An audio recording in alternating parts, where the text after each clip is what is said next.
All right. Woohoo! Welcome to another episode, season 5 of Stand Up Memories. And boy, do we have a great guest. Yes, we But do. first, we should introduce ourselves. Hi, I'm Jackie. No, that's not what I meant.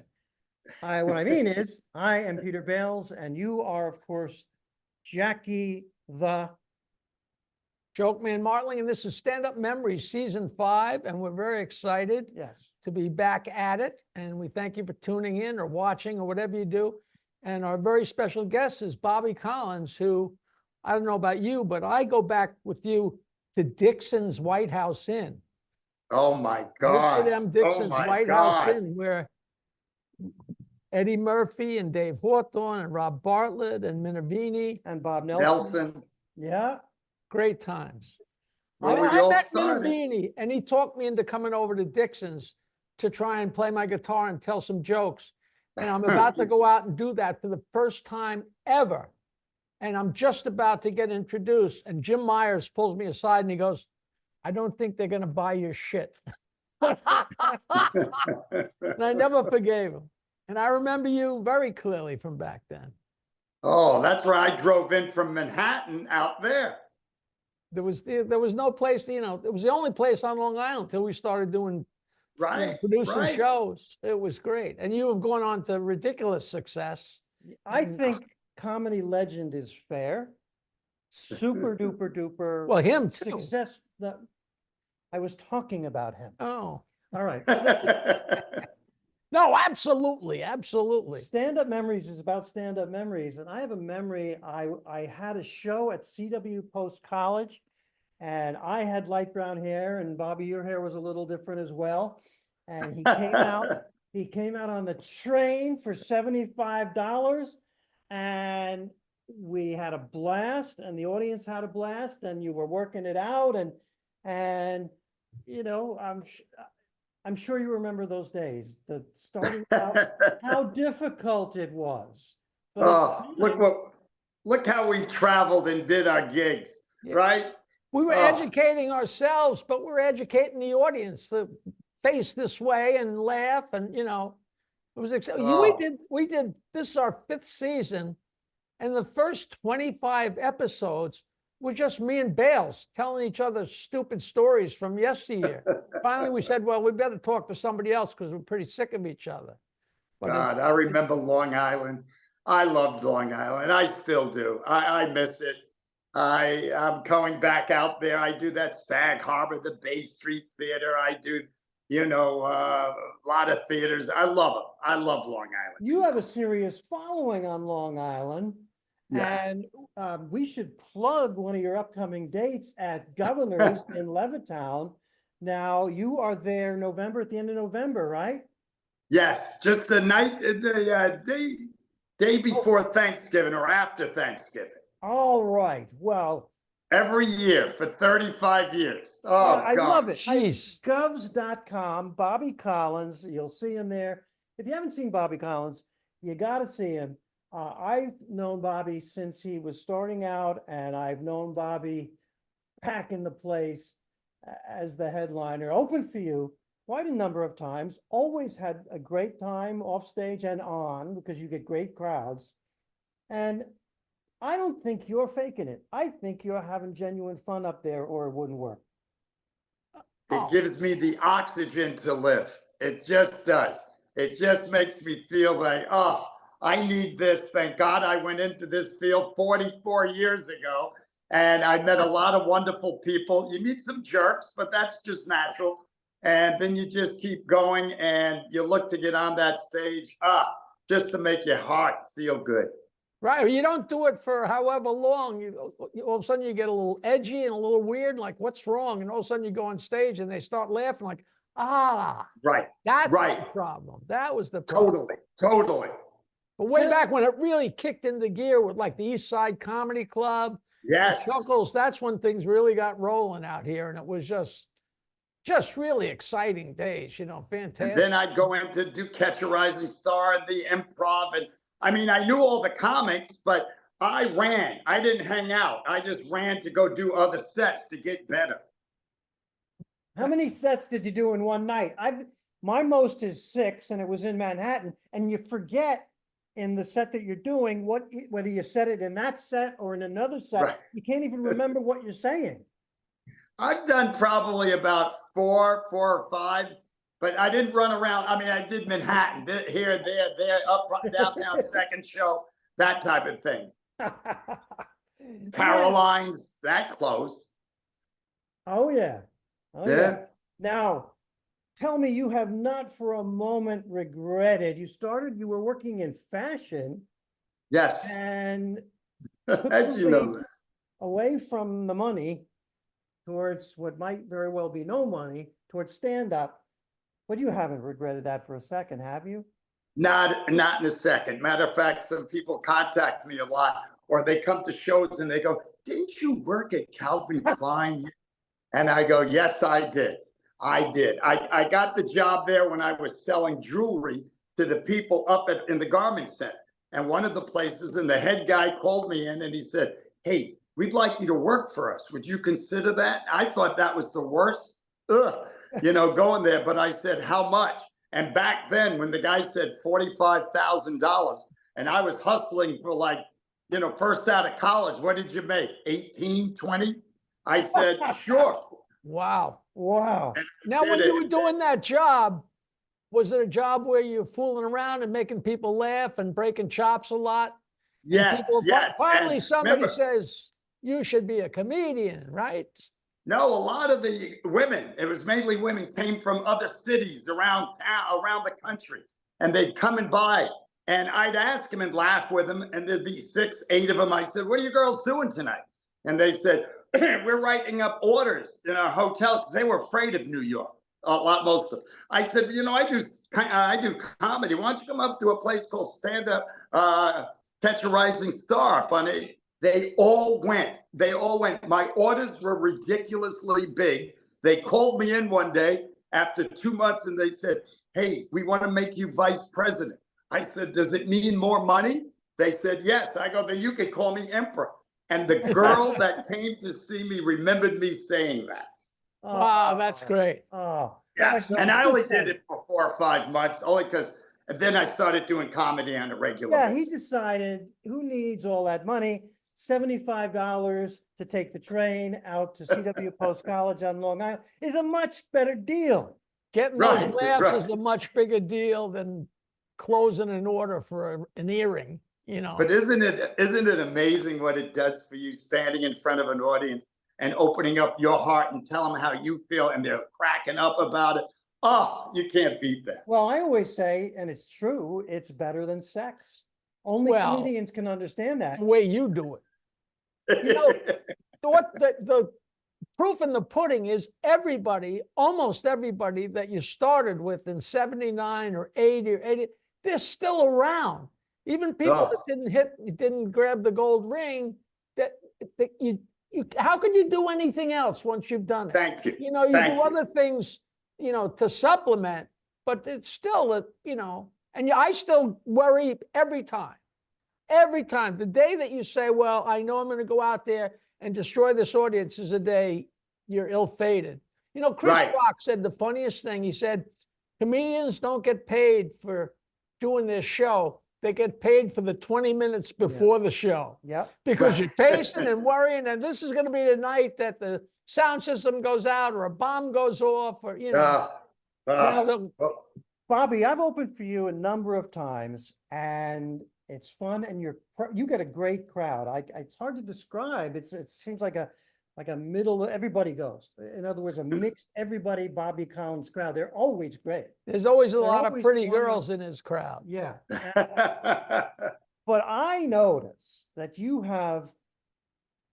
a headliner when it comes to comedy, but you've opened for some huge stars. Yeah, I was lucky. How do you like that when the shoe is on the other foot? Opening for didn't you open for Dolly Parton? My goodness. Dolly Parton, Frank Sinatra, Julio Iglesias, and Cher. Wow. Okay. All right. Well, they're gonna have success one day, those people. Now, would that be 7 minutes or 20 minutes or? Oh, that'd be 25 minutes. Because I've heard all the stories about, the headliner saying, take out this joke, take out that joke, because they didn't No, want to no. follow. The only problem I had was not with Dolly, with her people. I was working for Frank Sinatra, and then we had 2 weeks off touring with him, and they called up and they said, "Hey, could you go over to Dolly? She's in Atlantic City." And I go, "Sure. How much? Because it's a business, you know." Yeah. So I said, "Sure." And I went over there, and she was really nervous, because she's used to the South. See what she thought, you know, New Jersey, Atlantic City was like New York City, and people are going to judge her. I go, "No, they're going to love you here, you know." And her band was phenomenal, all Southern guys. And then I went out and did my gig, and I had a ball. It's Long Island. I mean, it's East Coast, New Jersey, Northeast, right? Jersey. And then I went back into my dressing room, and I was changing because I wanted to go down and watch Dolly Parton, you know. And I was changing, and her girl came in my room, and she said, "Hey, Dolly really enjoyed your show." I go, "Oh, thank you." She goes, but just one thing. And I go, "What?" She goes, "Can you tone it down a little?" And you know what that is to a comic. That mean I go, I didn't swear or anything. They go, "No, but we just see," meaning she's the headliner, you're the comedian, you're opening for her. And I was like looking at her like, "I'm a comedian. That comedian does one thing. She's the singer." So I said, "Okay, sure." And then afterwards, I went out and saw her. And then the next night, we were at the hotel, and I went out to see the band because they were great. And I hollered out to the Grant, "Hey guys, great job last night." They all turned their backs on me for whatever reason. And I was like, "Okay." And then after the show that night, and I killed it again, they came over to me, and they said, "Okay, we're going on a plane tomorrow morning." I go, "You know what? I'm out. I'm out." And she goes, "Why?" I go, "You know what? I got things to do." And and then Dolly came over to me, and my agent at that time, Steve Levine from ICM, called me. He goes, "Bobby, do it for the money. You got 2 weeks. You can make X amount of." I go, "No, I don't want to be around this. I don't like that feeling. We're comics." So Dolly came over to me, and she said to me, "Hey, I heard you're not coming with us." I go, "I want you to open for me. I want to be the star," just kidding with it. And she was like, and believe it or not, like about 6 months later, she wrote her first book.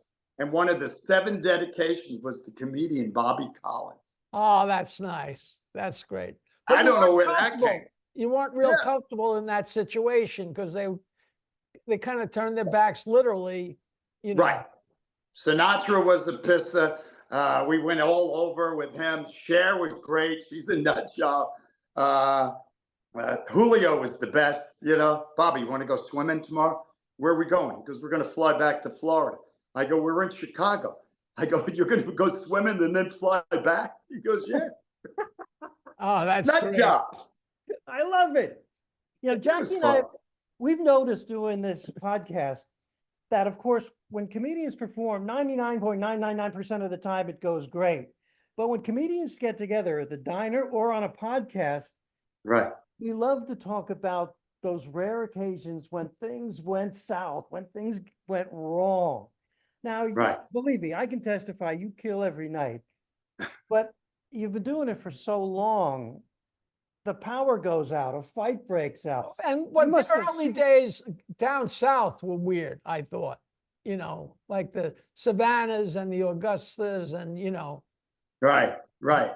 Well, I think just even today, what's happening in our world, it's one flew over the cuckoo's nest. People are concerned of politics. We're from New York. When the government shut down, we never knew it was open. These people take it serious. They got one old guy going in a home and the other guy going to jail. And people care about these people. Nuts. yeah, Remember, leave your concerns at the door and come in and laugh and leave the rest of it in the lobby, But you have to let the audience know. Remember, you're making them laugh, but you also educate them. You have opinion. When you're dead, you don't know you're dead. Other people feel the pain. Same thing when you're stupid. Oh, Hold He's man. on. sharing the planet with a lot of different types of people. We got to start thinning out the herd. Well, I'm going to start with Peter. Peter's a great guy. We Thank have you, so Jackie. much. We have so much fun doing this silly We show. really do. And I am hoping that I get the answer I want from you on this. You seem sitting there like you're in a great place in life. And I looked online. I know you. I didn't have to look online, but you know, your bio mentions that work-life balance is important to you. And it seems to me like you got that figured out and you're in a really good place. But you're so busy, but you're also, you got it figured out. Is that true? Is that true? Well, you know, I have a special needs daughter, and she doesn't walk or talk. And she's 30 years old. And when she was born, they told us that she'd never live till 10. She's 30 years old now. And Wow. my wife, Italian from Italy, Harry, you know, Harry. We vacuum a lot. No, no. Ah, She's Italian, so we built a house in back of our house here for her to live in. And we're trying to get the state of California, it's been going on for years. But you have to learn that, you know, God first, family second, career third. Put one ahead of the other. You always got to get back on where you got off. Oh, what a nice answer. I've opened for Bobby. We raised money for your daughter's cause one time. I'll never Right. forget that night. And that's very nice. I don't mean to get emotional here. You told me to my face that night that she's the love of your life. And Oh, that's so wonderful that you. she's wonderful, but sometimes your anxiety. Oh, thank God! Let me get out on the road. Jackie. Let me get on that stage. Let me, you know. right, right.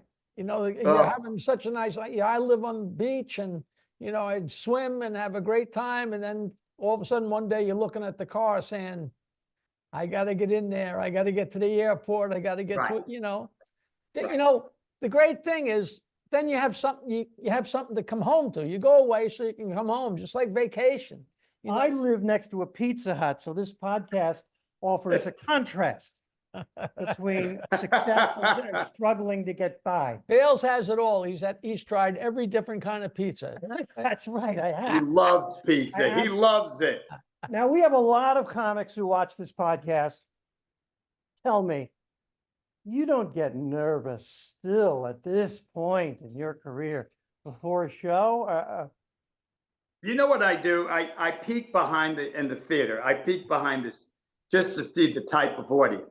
And you could always tell. I've been able to read an audience pretty good.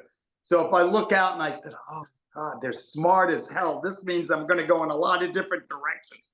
Sometimes you look and you go, okay, it's education time. So you got to make the stuff to educate them funny in order for them to open up their heads and their eyes. So, you know, like for example, this past Saturday night, they called me. There's a club out here called Hermosa Comedy and Magic. Great club. And it's their 46th anniversary. And they called me up and they go, Bobby, would you just stop in and do 5 minutes? They have 20 comics doing 5 minutes. I said, sure, because they're always kind to me. I went up there. I had no idea. You talking nervous. I had no idea. What do you say in 5 minutes? Hi, I'm 47, 46. I was literally like that. I did it. They applauded. I said, good night. That 5 minutes is much tougher. Just like Thank 20 you. minutes is tougher than an hour. You know, I do the same thing. I go to the side of the stage and peek out at the theater. But then at some point I realized that I can't even see the seats. I'm so blind now. So I'm looking at a blur going, yeah, that's a good crowd. You know, I know what direction, you know. Don't you hate? You know, one thing I'm lucky about, a lot of the owners of these or the guys that run these theaters say, Bobby, I got to tell you, when you're here, we get the most variety, young, old, older. I go, oh, wow, that's good. Thank you. You do. He does. He gets a wide range of people at his shows, and they all love it. Don't you? I was going to say, don't you hate when venues that you love and you play for a long time close down? You know who we had on our podcast in one of our earlier seasons? Danny McKenna from Rascals. Oh, remember Danny? Such one of the all-time great side comedy characters. I wouldn't even call him a he was a side good character. guy. He was a still good, is. He He's still is, yeah. same exact guy, And you know. he sounds the same, and he still loves comedy. He ran that place like a little dictator, remember? and that was a 400. Yeah, you could seat piss off all the room. Magnuson brothers, but don't piss off McKenna. Right, right. So great, so great. What's he doing now? I think he's managing a high-end restaurant. Yeah, and yeah. he's Oh, very good for him. happy, and He's Good happy. for him. He's He's- happy in he's his straight. skin. You know, but he still loves to talk about all this and stuff. he you know. remembers all of the craziness there.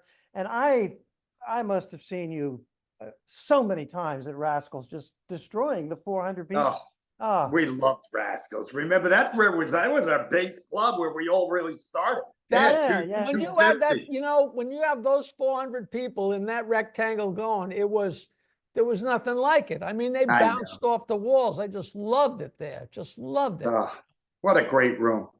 oh, absolutely. Absolutely. You think New Jersey, you think Rascals, you think Long Island, you think Governors, Right? And you try not to think Jim Balazzos. all these bookers and What's the place in Brooklyn? I never played it. People ask me if I ever played picks. it. Never played it. Well, probably that's good. You didn't get any injuries, physical injuries from the audience that would get impatient. That was an odd one. For me, that was Is that right? That was a 6-beer drive for me. And that's Oh. just to get there. Listen, we're getting the flag.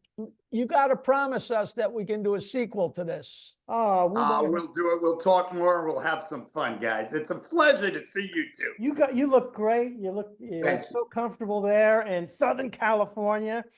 And You look very healthy. We have to say goodbye Okay. or it cuts off. So goodbye. Goodbye. Now we can keep going. Bobby Collins, honor to have you on the show. You are out there still killing them. And I look forward to our next episode with Bobby And Collins. say hello to anybody that we know. You know, I will. And people always come over to me. We know them all. We know them all. it's great. Thanks, Bobby. Thanks, All right, guys. man. Thank you so Take much. care.